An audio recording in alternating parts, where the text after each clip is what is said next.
దేవుని వాక్యం విందాము. మత్తయి సువార్త 19వ అధ్యాయం 3వ వచనం నుండి 11వ వచనం వరకు వాక్య భాగము. బిడ్డ వల్లి రోజలిన్ గారు వచ్చి చదవలసిందిగా మనవి చేయుచున్నాను.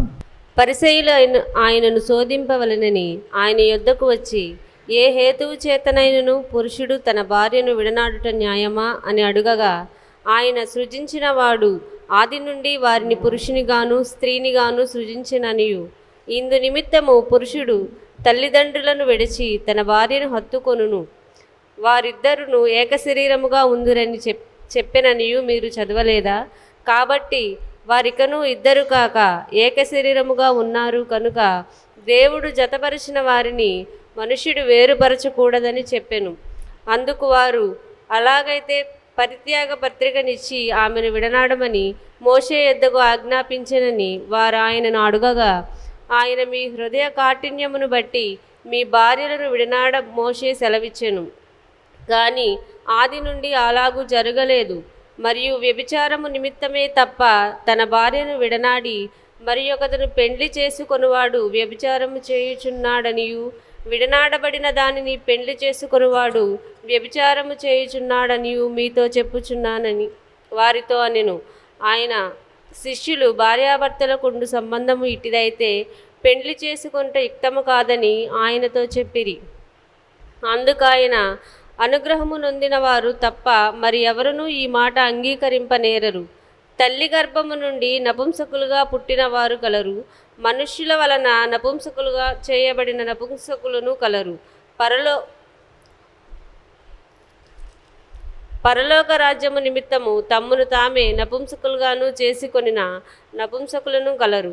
ఈ మాటను అంగీకరింపగలవాడు అంగీకరించునుగాక అని వారితో చెప్పెను. ఈరోజు వాక్య ధ్యానం డాక్టర్ ఏంజల్ ఇవాంజలిన్ గారిని ఆహ్వానిస్తున్నాను.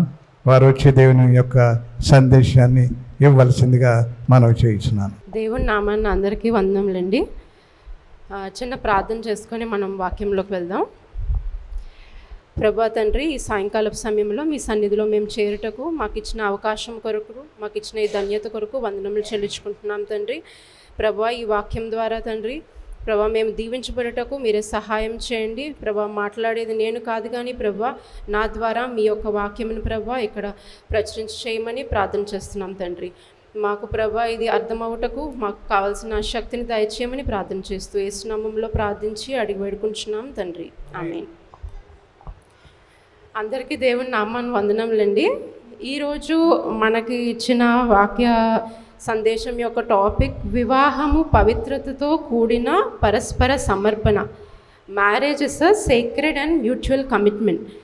మనము యూజువల్గా మ్యారేజ్ అనే టాపిక్ ఆలోచిస్తే రీసెంట్గా మనం వివాహానికి వెళ్ళినప్పుడు కానీ, వివాహాలు అటెండ్ అయినప్పుడు కానీ, లేదంటే మన ఇంట్లో అయిన వివాహాలు కానీ మనం ఆలోచించినట్లయితే యూజువల్గా మనకి ఏం జ్ఞాపకం ఉంటుందండి? ఒక 1 year 2 years తర్వాత జ్ఞాపకం ఉండేది ఎంత గ్రాండ్గా పెళ్లి జరిగింది, అమ్మాయి ఎట్లాంటి దుస్తులు వేసుకుంది, అబ్బాయి ఏ కలర్ సూట్ వేసుకున్నాడు, భోజనం ఏం పెట్టారు, వాళ్ళు వచ్చే రిలేటివ్స్ని ఎంత బాగా చూసుకున్నారు, లేదా పట్టించుకోలేదు, నన్ను పట్టించుకోలేదు, మమ్మల్ని పట్టించుకోలేదు, లేదంటే మగపెళ్లి వారైతే మేము టీవీగా ఉన్నామా, మా యొక్క ఆధిపత్యం చూపించామా లేదా అని ఆలోచిస్తున్నారు.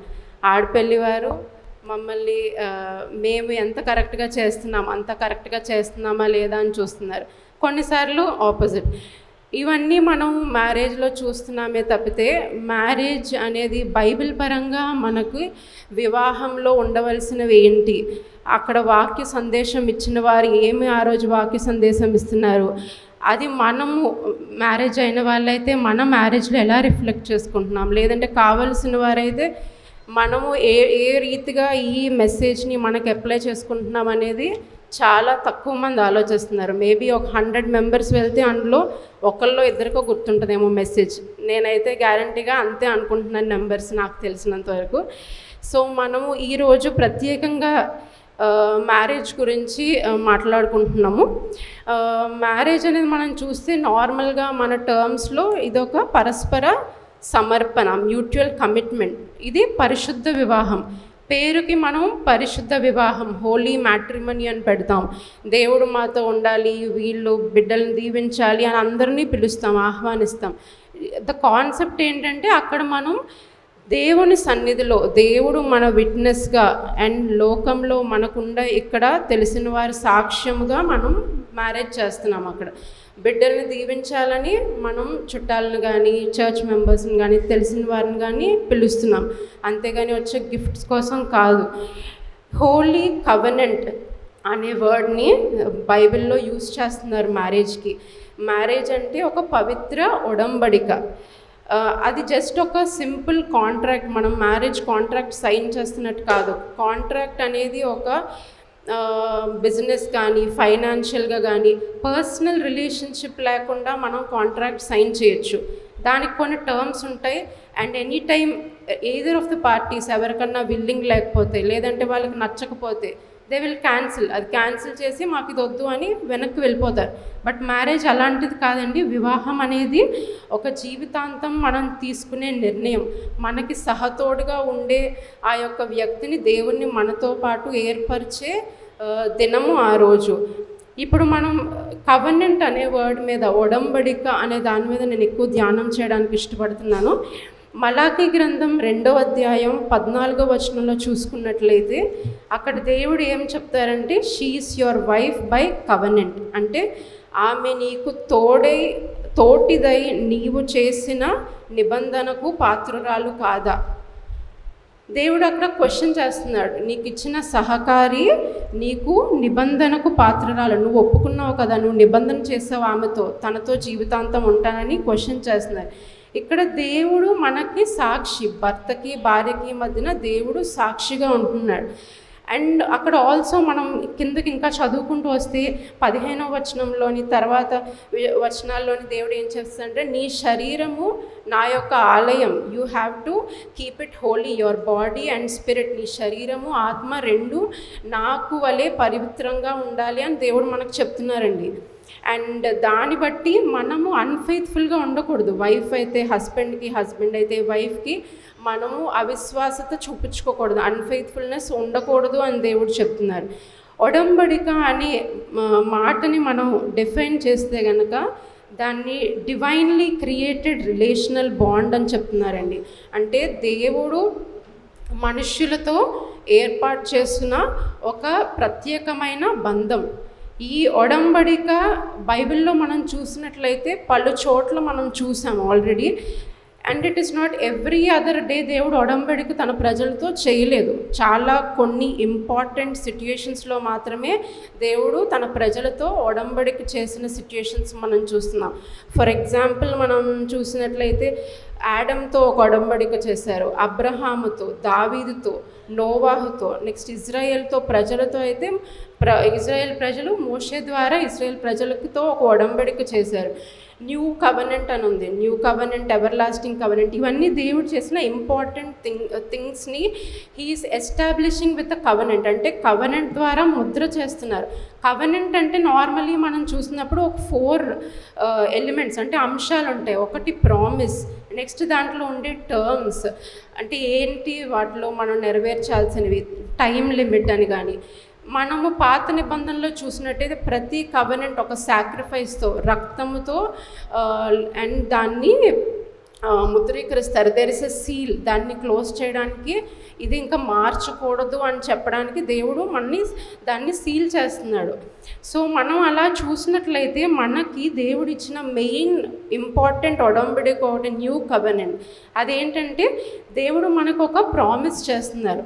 నువ్వు కనుక నీ పాపములు ఒప్పుకొని దేవుని సన్నిధిలో ఒప్పుకొని నన్ను అంగీకరించినట్లయితే, నీ పాపముల్ని క్షమించి నేను నిన్ను నా బిడ్డ కింద అంగీకరిస్తాను. దానికి నువ్వు సాక్రిఫైస్ రోజు చేయవలసిన లేదు. You have to just accept. మీ యొక్క పాపం ఒప్పుకొని నన్ను అంగీకరించినట్లయితే నా కుమారుని నీ బదులుగా నేను వన్స్ అండ్ ఫర్ ఆల్, అంటే ఒక్కసారి మొత్తం బిఫోర్ అండ్ ఆఫ్టర్ వచ్చే జనరేషన్స్ అందరికీ కూడా once and for ever sacrifice కింద తన కుమారుని పరిశుద్ధ రక్తాన్ని చిందించారని మనకు తెలుసు. దాని ద్వారా మనకి ఎర్మియా గ్రంథం 31వ అధ్యాయం 31 నుంచి 34 వచనాల్లో మనం చూసినట్లయితే ఈ న్యూ కవెనెంట్ గురించి ఆల్రెడీ యెర్మీయా ప్రవక్త మనకి చెప్తున్నారు, తెలియజేస్తున్నారు. అండ్ మనం ఈ నెక్స్ట్ వచ్చే అంశాలలోకి వెళ్ళినట్లయితే నేను బైబిల్ వర్సెస్ చదివించట్లేదు, అంటే నేను రాసినవి చెప్తున్నానండి. మీరు జస్ట్ వీటి మీద ఫోకస్ చేస్తే చాలని నా అభిప్రాయం. అండ్ కవెనెంట్ అంటే నార్మల్గా ఒక వారంటీతో వస్తుంది. కవెనెంట్ దేవుడు చెప్పినప్పుడు దానికి ఒక వారంటీ ఇస్తున్నారు దేవుడు. ఇప్పుడు ఫర్ ఎగ్జాంపుల్ మనం ఒక యాంటీబయాటిక్ వాడితే, ఒక ట్యాబ్లెట్ ఏమైనా వాడితే దానికి ఇండికేషన్ ఉంటుంది, దేనికోసం ఈ మాత్రం నువ్వు ఇవ్వాలి అనేది డాక్టర్కి తెలియాలి. దానికి ఇచ్చినట్లయితేనే వారు చెప్పిన ఆ యొక్క యూజెస్ ఏమైతే ఉన్నాయో మనకు అది కనిపిస్తుంది. అంతేగాని ప్రతిదానికి మనం యాంటీబయాటిక్ ఇస్తే దానివల్ల పనిచేసేది కన్నా దానివల్ల వచ్చే నష్టాలు మనకు ఎక్కువ ఉంటాయి. కామన్ లాంగ్వేజ్లో మనం చెప్పాలంటే, ఫర్ ఎగ్జాంపుల్ మనం ఇప్పుడు ఒక ప్రోడక్ట్ ఏమైనా కొంటున్నాం, like for example television set లేదా ఒక ఫ్రిడ్జ్ కొంటే వాళ్ళు మనకి వారంటీ ఇస్తారు. వారంటీ ఎన్ని సంవత్సరాలు, ఒక 5 years 10 years అలా వారంటీ పీరియడ్ ఇస్తారు. బట్ వాళ్ళు ఇచ్చే వారంటీ పీరియడ్లో వాళ్ళు కొన్ని టర్మ్స్ ఇస్తారు. మీరు దీని ప్రకారం చేస్తేనే మీ వారంటీలో కవర్ అవుతుంది. అంతేగాని మీరు దాన్ని వాటర్లో తడిపేసినా లేదంటే వోల్టేజ్ ఫ్లక్చుయేషన్స్ ఉన్న దాంట్లో వాడినా అది కవర్ అవ్వదు. సేమ్ అదే విధంగా దేవుడు మనకిచ్చే covenant it is not 5 years 10 years కాదండి. దేవుడు మనకిచ్చేది జీవితాంతం. దేవుడు ఒడంబడికడ మనతో జీవితాంతం చేస్తున్నారు. లైఫ్ లాంగ్ వారంటీ మనకి ఇస్తున్నారు. ఆ లైఫ్ లాంగ్ వారంటీలో వచ్చే టర్మ్స్ కూడా ఉంటాయి. అందులో మనం చేయాల్సిన కొన్ని బాధ్యతలు కూడా మనకి దేవుడు ఇస్తున్నారు. అవి మనం పాటించినప్పుడు దేవుడు తన యొక్క ప్రొటెక్షన్, అంటే తన యొక్క కాపుదలని మనకి ప్రామిస్ చేస్తున్నారు. ఎప్పుడైతే మనం దేవుని కాపుదలలో ఉంటామో ఎవరూ మనని పక్కకి త్రోసివేయలేరండి. దేవుడు కాపుదలలో మనం ఉన్నప్పుడు ఏ మనుష్యుడు కూడా మనని పక్కకి తోసివేయలేరు, తొలగింపలేరు. దేవుడు ఇచ్చే ప్రామిస్ అండి అది మనకి. డివైన్ ప్రొటెక్షన్ మనకి బైబిల్లో ఒక ఎగ్జాంపుల్ చూసినట్లయితే, దావీదు చిన్న వయసులో కూడా వాళ్ళ అన్నయ్యలకి తను ఆహారం తీసుకెళ్ళడానికి ఆ వార్ జోన్కి వెళ్ళినప్పుడు గొలియాత్ ఎంత హైట్ ఉన్నాడు, దావీదు చిన్నవాడు. Goliath is like 10 times big than him. 10 అడుగులు హైట్లో తనకన్నా పెద్దగా ఉన్నాడు.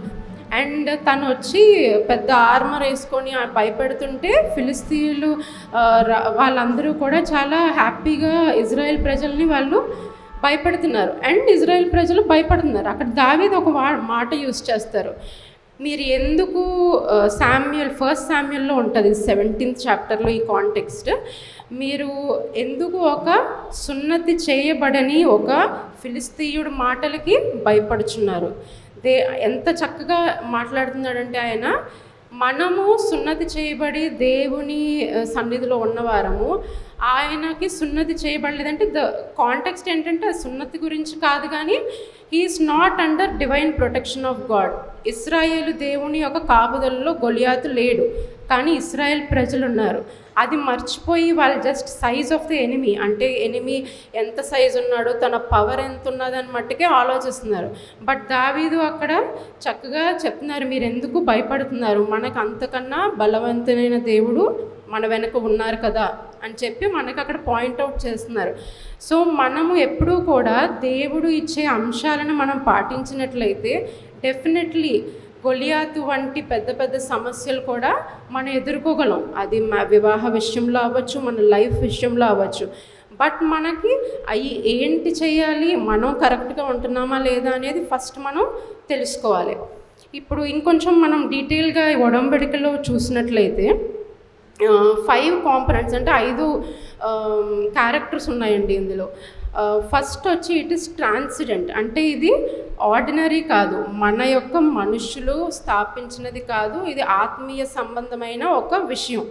దేవుడు స్థాపిస్తున్నారు దీన్ని, దేవుడు ఏర్పాటు చేసిన కార్యం. బట్ ఇది మనుషుల కోసం దేవుడు ఏర్పాటు చేశారు. వివాహాన్ని మనుషులకి చేస్తున్నారు, కానీ అది దేవుడు ద్వారా అది ఏర్పాటు చేస్తున్నారు. మనం ఒడంబడికని మనం అక్కడ ఇన్ పర్టికులర్ మనం రిలేట్ చేసుకుంటే అలా చూసినప్పుడు మనం ఇక్కడ మాథ్యూ 19 మత్తయి సువార్త 19వ అధ్యాయం 6వ అధ్యాయంలో మనం ఇప్పుడు చదివాం కదా. కాబట్టి వారిక ఇద్దరు కాక ఏక శరీరముగా ఉన్నారు గనుక దేవుడు జతపరిచిన వారిని మనుష్యుడు వేరుపరచకూడదని చెప్పుచున్నాను.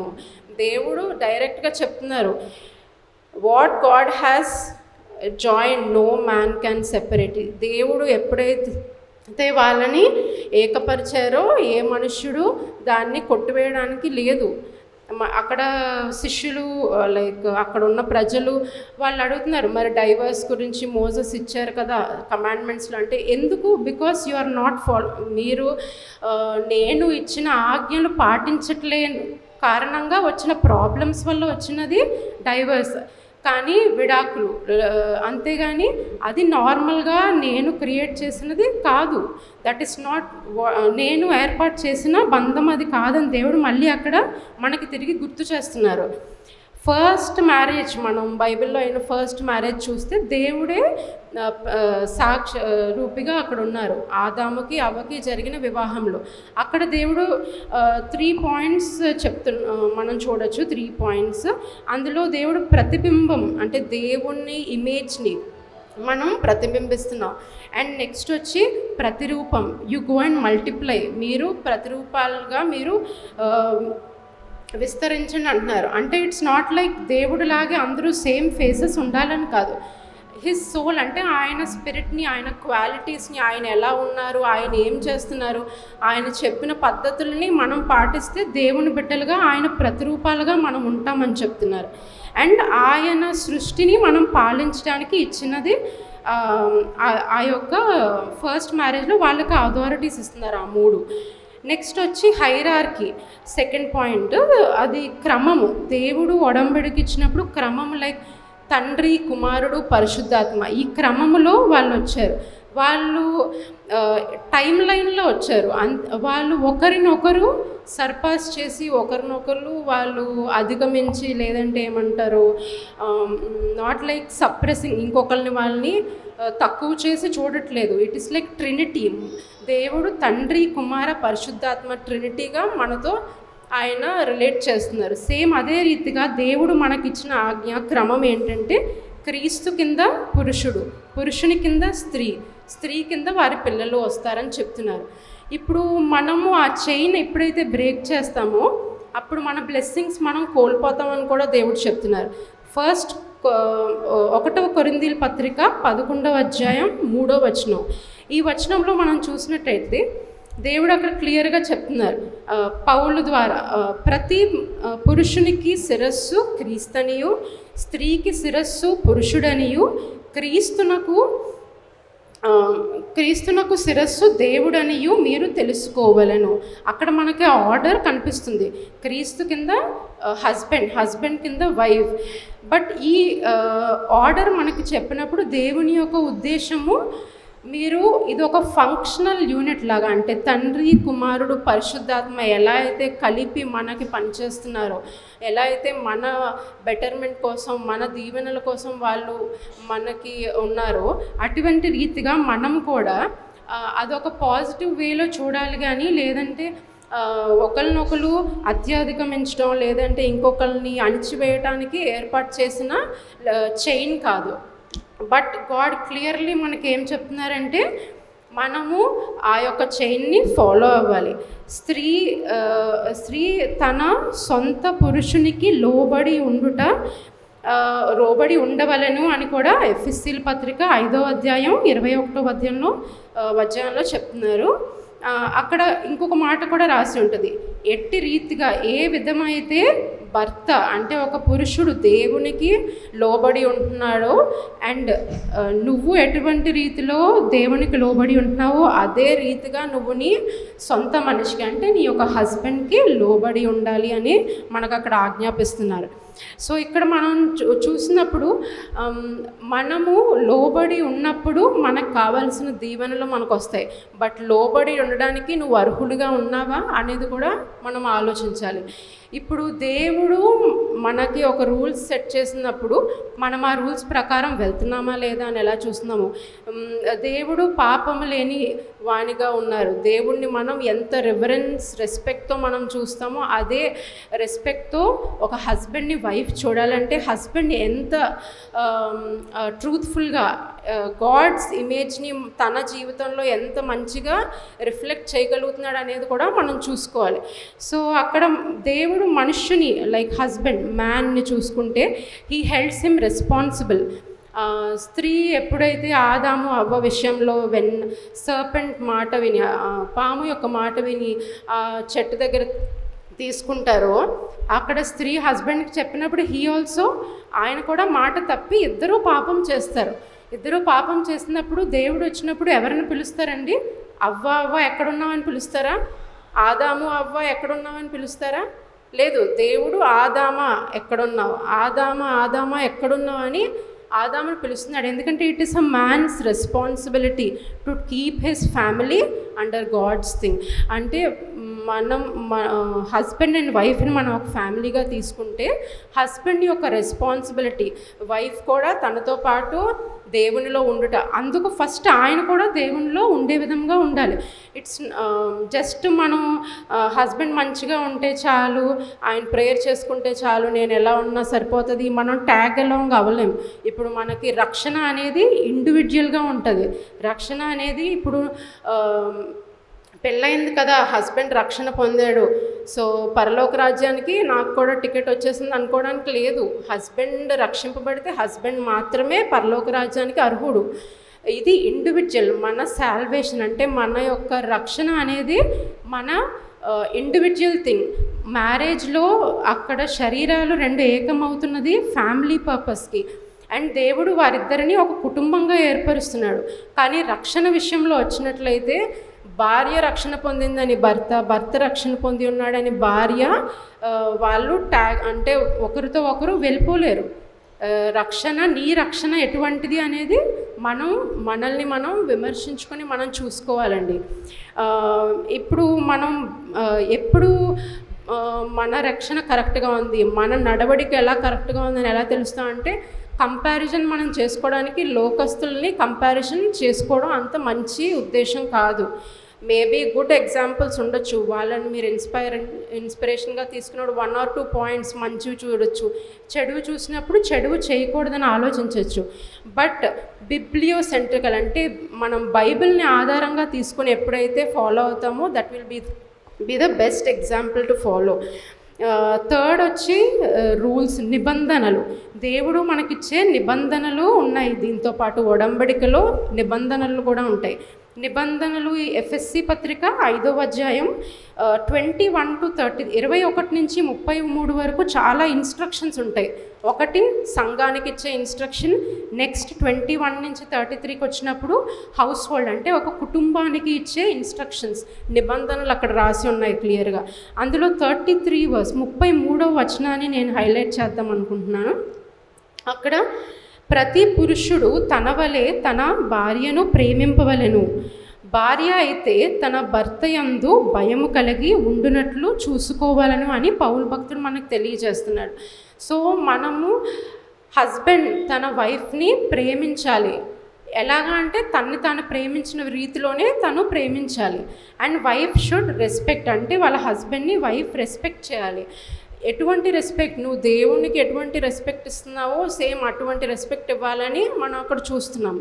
మనం ప్రేమ అనే కాన్సెప్ట్ చూస్తే పెళ్ళిలో బైబిల్లో మనకు తెలుసు లవ్ ఎలా డిఫైన్ చేశారనేది. కొరింథీయుల పత్రిక 1వ పత్రికలో మనం చూస్తున్నాం కదా, ప్రేమ 13వ అధ్యాయంలో చూస్తున్నాం 4 నుంచి 8 వరకు. Love is kind, love is passionate, అవన్నీ మనకు తెలుసు. బట్ మనం అది ఎంతవరకు మన ఫ్యామిలీస్లో, మన హస్బెండ్ అండ్ వైఫ్ రిలేషన్షిప్లో అప్లై చేసుకుంటున్నాం అనేది మనం జ్ఞాపకం చేసుకోవాలని ఇంకొకసారి గుర్తు చేస్తున్నానండి. ఇంకొకటి ప్రేమ వచ్చి మనం ఒక సెంటెన్స్లోకి తీసుకురావాలి అంటే it is to righteously, compassionately and sacrificially seek one's wellbeing. అంటే ఎదుటివాని క్షేమము కోరటం. ఏ రీతిగా అంటున్నారో ధర్మబద్ధముగా, కరుణ కలిగి అండ్ త్యాగముతో కూడిన ప్రేమ. ఇటువంటి ప్రేమ మనకు ఉందా లేదా అని మనం చూసుకొని అందులో మనం ఇంకనూ ఎదగాలని నా ఉద్దేశం. అండ్ మనం వచ్చేసరికి వైఫ్ అండ్ హస్బెండ్లో ఈ కాలంలో మనకు మెయిన్ ఏంటి అంటే, నా భార్య నన్ను పట్టించుకోవట్లేదు, నన్ను ప్రేమించట్లేదు, నేను ఎందుకు ప్రేమించాలి? నా భర్త నన్ను కనీసం నేను ఏం చేశానో అడగట్లేదు, నేను ఎందుకు ప్రేమించాలి? It comes to comparison. ఆయన చేయట్లేదు, నేను ఎందుకు చేయాలి? ఇవన్నీ కూడా మనం లోకరీతిగా పక్క వాళ్ళ మాటలు లేదంటే థర్డ్ పర్సన్ని మనం ఇన్వాల్వ్ చేసి మాట్లాడినప్పుడు we start comparing them with other people. అంటే లోకరీతిగా తన ఫ్రెండ్స్ కానీ మీ యొక్క చుట్టాలు కానీ వాళ్ళతో కంపేర్ చేసి తను అలా చేసింది వాళ్ళ భార్యకు, నువ్వేం చేస్తున్నావు, నాకు నువ్వు చేయట్లేదు, నేను ఎందుకు చేయాలి? We are starting to argue. మనం ఆ విధంగా సంఘర్షణలు మన కుటుంబంలోకి తీసుకొని వస్తున్నాం. బట్ ఒక కాన్సెప్ట్ ఇక్కడ నేను చెప్దాం అనుకుంటున్నాను. ఒక తాడు, టగ్ ఆఫ్ వార్ అనే గేమ్లో మనం వాడే తాడు, లైక్ టెంట్స్ కడతాం కదా, ఆ తాడులో వాళ్ళు 3 స్ట్రాండ్స్ యూస్ చేస్తారు. 3 స్ట్రాండ్స్తో కలిపి ఆ రోపును తయారు చేస్తారు. ఎందుకు అంటే 3 స్ట్రాండ్స్ ఉంటే ఇట్ విల్ బి స్ట్రాంగ్, వాళ్ళు లాగినప్పుడు అది తెగిపోదు. లేదంటే ఆడవాళ్ళు మనం చూసుకున్నట్లయితే మనం జడ వేసుకుంటాం కదా, జడ వేసుకునేటప్పుడు 2 పాయలతో జడమేయం కదండి, 3 పాయలతో వేస్తాం. ఎందుకంటే ఇట్ వోంట్ బికమ్ లూజ్, వచ్చేది తొందరగా. మీరు అది బిగించి ఉంచినప్పుడు ఇట్ విల్ స్టే. 3 అనేది ఇట్ రిసెంబ్లింగ్ స్ట్రెంగ్త్. మన జీవితాల్లో మనం అది అప్లై చేసుకుంటే కనుక హస్బెండ్ వైఫ్ 2 స్ట్రాండ్స్ అయితే మనం థర్డ్ పర్సన్గా ఎప్పుడూ కూడా మీ తల్లిని కానీ తండ్రిని కానీ లేదంటే అత్తగారు మామగారు brother in law sister in law whatever ఏ రిలేషన్స్ అయినా ఫ్రెండ్స్ అయినా సరే వీ షుడ్ నాట్ వాళ్ళని మనం ఎంటర్టైన్ చేయకూడదండి. మన విషయంలో third person should always be Jesus. యేసు ప్రభువే మనకు ఆ థర్డ్ స్ట్రాండ్ అయినట్లయితేనే you will have that strength. మీరు ఆ 3 స్ట్రాండ్స్లో ఒక వీక్ స్ట్రాండ్ పెట్టారనుకోండి, నిలుస్తుందా? నిలబడదు. 3 స్ట్రాండ్స్లో మీరు పాయలు చేసినప్పుడు 2 పెద్దగా చేసి ఒకటి చిన్నగా పల్చగా చేస్తే ఉంటుందా? వంకర టింకర్ పోతుంది, ఉండదు.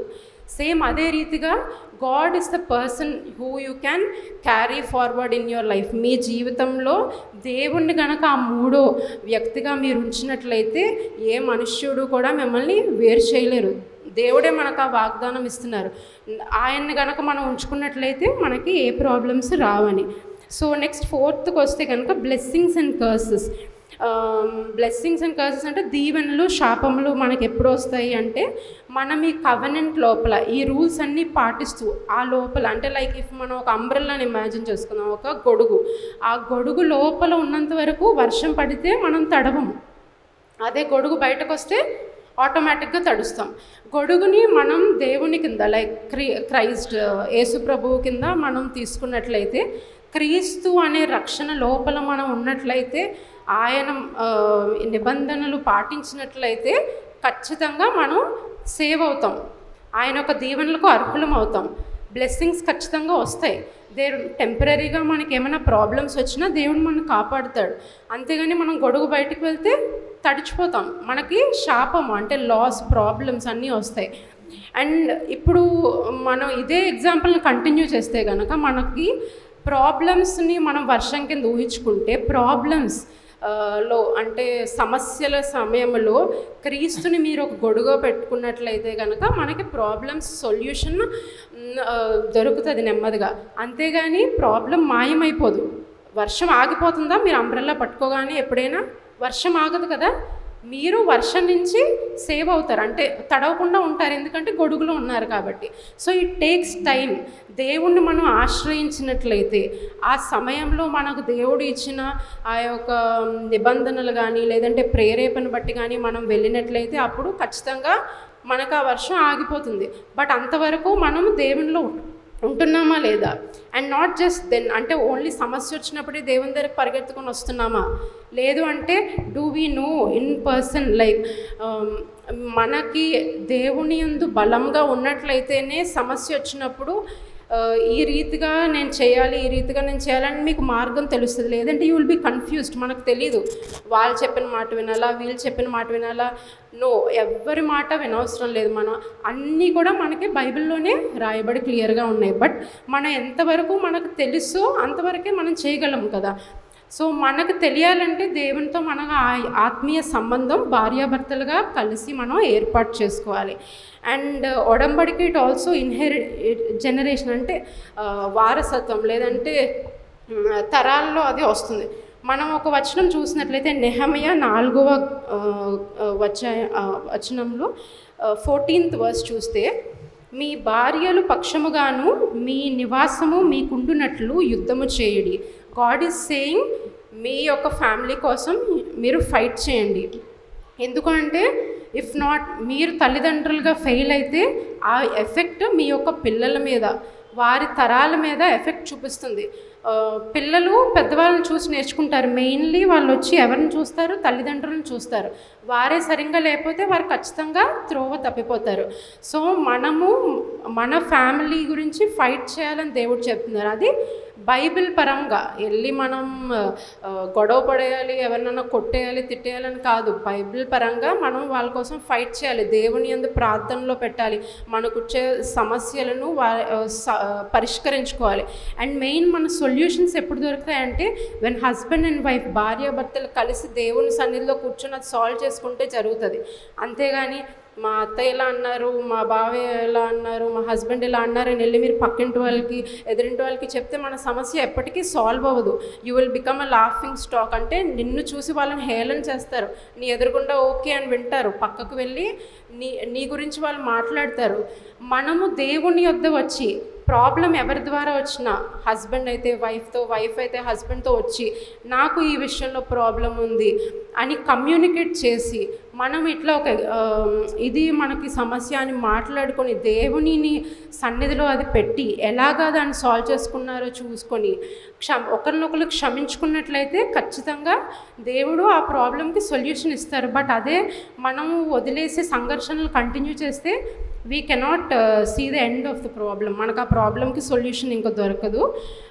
సమయం అయిపోతుంది. నాకు ఒక 5 minutes ఉందండి. ఇంకా 3 couples-ని నేను మీ ముందు ఉంచాలనుకుంటున్నాను ఈరోజు బైబిల్లో. వీళ్ళు పాజిటివ్గా చూసుకునే కపుల్స్ కాదు, నెగిటివ్ ఎగ్జాంపుల్స్. 3 people నేను చూపిస్తున్నాను. ఫస్ట్ వచ్చి జెనిసిస్ 39 chapterలో మనం పోతీఫర్ భార్య గురించి చూస్తాం. పోతీఫర్ భార్య ఏం చేస్తుంది? తన హస్బెండ్ని చీట్ చేస్తుంది. లైక్ తన హస్బెండ్ని మోసం చేసి తన యోసేపుతో సంబంధం పెట్టుకోవడానికి ట్రై చేస్తుంది. వినటానికి మనకు ఎంత లైక్ ఏంటి ఈవిడ అంత బ్యాడ్ మనిషి ఏంటి అని మనకు అనిపిస్తుంది కదా. బట్ అదే రీతిగా మనం కూడా మన జీవితాల్లో ఉంటున్నామా? It's not just physical relation అనే కాదండి. మన భార్యాభర్తల సంబంధం ఉన్నప్పుడు మనం ఇంకొకరిని, థర్డ్ పర్సన్ని మనం ఎంటర్టైన్ చేసి మానసికంగా అయినా, లేదంటే మన థాట్స్ ద్వారా, మన ఆలోచనల ద్వారా, లేదంటే మన చూపు ద్వారా, మన యొక్క ప్రవర్తన ద్వారా, మన యొక్క నడవడిక ద్వారా వాళ్ళకి ఎటువంటి పక్క తప్పినట్లయితే కనుక that is also cheating on your spouse. Like husband wife, wife హస్బెండ్కి. మీరు భర్త ఉన్నప్పుడు భార్య ఎలా మాట్లాడుతుందో భర్త లేనప్పుడు కూడా అట్లనే మాట్లాడితే కనుక మనకు ప్రాబ్లమ్స్ ఉండవు. ద సేమ్ వే భార్య లేనప్పుడు కూడా భర్త అదే రీతిగా తన ఫ్రెండ్స్తో ఉండగలిగితే, తన సహచారులతో ఉండగలిగితే డెఫినెట్లీ అందులో పాపం ఉండదు. ఎందుకంటే భార్య ఉంది, నేను నా భార్యకి నిబద్ధత కలిగి ఉండాలి, ఆ హార్ట్ ఉండాలి. ఆ హార్ట్ లేకపోతే మనం ఏం చేయలేము. బట్ ఫస్ట్ వీ షుడ్, ఆ ట్రూత్ఫుల్నెస్ మనకు ఉండాలి. నేను దేవుడు ఇచ్చిన ఒడంబడిక, తిను నాకు పవిత్రమైన సంబంధం, లైక్ ఆ బంధంలో ఏర్పాటు చేయబడిన ఆ సంబంధాన్ని నేను రెస్పెక్ట్ చేస్తున్నాను అనే ఆ ఆలోచన మనకు ఉన్నట్లయితే మనం డెఫినెట్గా దాన్ని అధిగమించగలుగుతాం. సెకండ్ ఎగ్జాంపుల్ చూసినట్లయితే ఆహాబు జెజబేలు. ఇది బైబిల్లో చూస్తే కపుల్గా, వైఫ్ అండ్ హస్బెండ్గానే కాదు, ఒక వర్స్ట్ లైక్ టెరిబుల్ కపుల్ కింద మనం చూడొచ్చు. అంటే చాలా దారుణమైన వ్యక్తులు. ఎవరు వాళ్ళు? బయలుదేవతల్ని ఆరాధించారు, అషేరుల్ని ఆరాధించారు. అండ్ వాళ్ళు ఈవెన్ ప్రవక్తలని చంపించారు అనే విషయాన్ని మనం చూస్తున్నాం బైబిల్లో.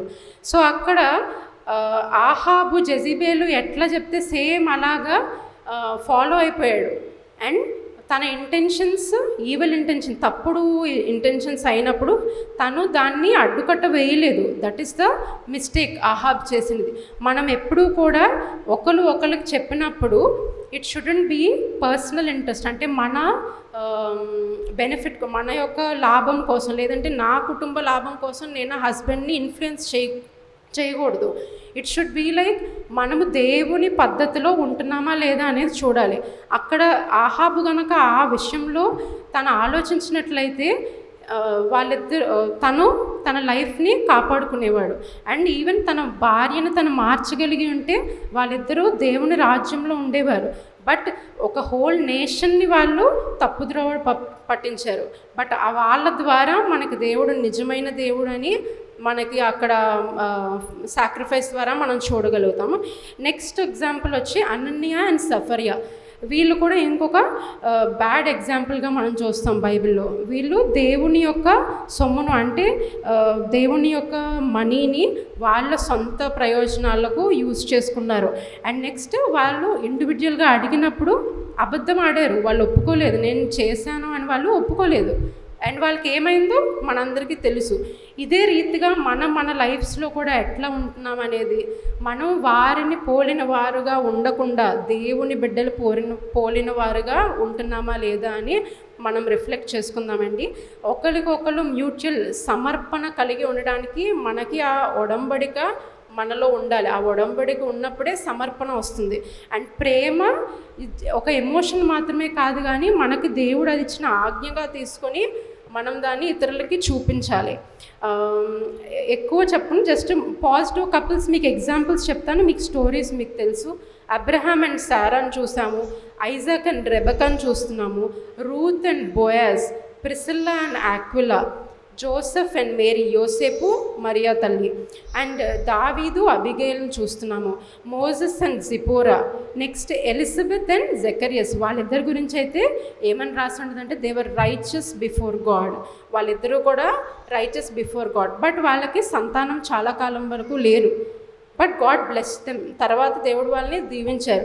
అలా ఇంకా కపుల్స్, జాకోబేత్ అండ్ అమ్రామ్, అంటే మోషే యొక్క తల్లిదండ్రులు, జాకబ్ అండ్ లియా, యోసేపు అండ్ లియా, రేచల్ కూడా ఉంది but Liya, and హానా and Elkanah. హానా విషయంలోకి వస్తే హానా తను దేవుని సన్నిధిలో మొరపెట్టి దేవుడితో వ్యాజ్యమాడి తన కుమారుని గురించి ఎంతో ప్రేయర్ చేసింది. అలా అని చెప్పి హస్బెండ్ అక్కడ చెడ్డవారని కాదు. Elkanah loved her so much, ఎంతో ప్రేమించాడు, తనకి ఎంతో ఇచ్చారు. నేను ఉంటుండగా నీకు పిల్లలు ఎందుకు అనే వర్డ్ యూజ్ చేసినంత ప్రేమ చూపించారు. బట్ వాళ్ళిద్దరినీ మనం ఒక ఎగ్జాంపుల్గా చూడవచ్చు, ఎస్తేర్ అండ్ కింగ్ జెరియస్, అండ్ ఇంకా యోసేపు తన భార్య ఎసర్నిద్. వీళ్ళందరినీ మనం పాజిటివ్ కపుల్స్గా బైబిల్లో చూడొచ్చండి. అండ్ ఇది నేను మీకు చెప్తున్నట్టుగా కాదు, కానీ ఇది దేవుని వాక్యం ద్వారా దేవుడు మనకిస్తున్న rule. Christ, man and women, ఆ లీనియేజ్లో మనం ఉండాలి. బట్ ఏదైనా సరే వాళ్ళు దేవుని క్రమంగా ఉన్నప్పుడే, దేవుని క్రమంలో లేనట్లయితే there is no use of the chain. ఆ యొక్క క్రమము నిష్ఫలం అయిపోతుంది. మనము ప్రేయర్ చేసుకున్నట్లయితే డెఫినెట్లీ మనకు అది దేవుని పరంగా ఉందా లేదా అనేది తెలుస్తుంది. చిన్న ప్రార్థన చేసుకుందాము. ప్రభా తండ్రి, ఇంతవరకు మమ్మల్ని క్షేమంగా కాచి కాపాడారు, వందనములు. ఈ సాయంకాలపు సమయంలో తండ్రి మీ సన్నిధిలో ప్రభా వాక్యం పంచుకున్నట్టుకు ఇచ్చిన ప్రభా అవకాశం కొరకు, దీని ద్వారా ప్రభా మాకు ఇచ్చిన ఈ యొక్క తండ్రి జ్ఞానం కొరకు వందనములు చెల్లించుకుంటున్నాం ప్రభా. మరి మా జీవితాలలో ఎంతమంది మీ ప్రభా మేము పోతీఫర్ భార్య వలె ప్రభా అన్ఫెయిత్ఫుల్గా ఉంటున్నాము, ఎంతమంది జెసిబేల్ వలె ప్రభా చెడు ఆలోచనలు కలిగి ఉన్నాము, లేదంటే అనన్య సఫర్య వలె ఎంతమంది మేము తప్పుడు దేవుని సొమ్ముని తప్పుడు మార్గంలో యూజ్ చేస్తున్నాము అనేది ప్రభా మేము చూసుకొని ప్రభా మేము మీ యొక్క బిడ్డలుగా ప్రభా అన్యులకి మార్గదర్శకంగా ఉండే విధముగా మమ్మల్ని మీలో నడిపించండి ప్రభా. మా యొక్క తప్పిదములని ప్రభా మీరు క్షమించి మీ యొక్క బిడ్డలుగా అంగీకరిస్తానని మాకు ప్రామిస్ చేశారు ప్రభా. అది ఆ ప్రామిస్ని మేము క్లెయిమ్ చేసుకుంటూ తండ్రి మీలో ప్రభా మేము ప్రభా క్షమాపణ పొంది మీ బిడ్డలుగా మేము మారి ప్రభా ఆ నాన్ బిలీవర్స్కు క్రైస్తవత్వం అంటే మంచితనం కానీ ప్రభా చెడు వారు కాదు అని మేము రిసెంబుల్ చేసే విధంగా మా జీవితాలు ఉండటకు ప్రభా మాకు కావాల్సిన శక్తిని బలమును అనుగ్రహించమని ప్రభా. ప్రత్యేకంగా ఇక్కడ చేరిన ప్రతి ఒక్కరికి మీ చేతులకు అప్పచెప్పుకుంటూ మీ యొక్క వచనాలని మీ యొక్క నిబంధనలు పాటించే ప్రభా ఆ యొక్క జ్ఞానమును శక్తిని మాకు దయచేయమని ప్రార్థన చేస్తూ యేసు నామములో ఈ చిన్న ప్రార్థన అడిగి వేడుకుంటున్నాము పరమ తండ్రి. ఆమేన్.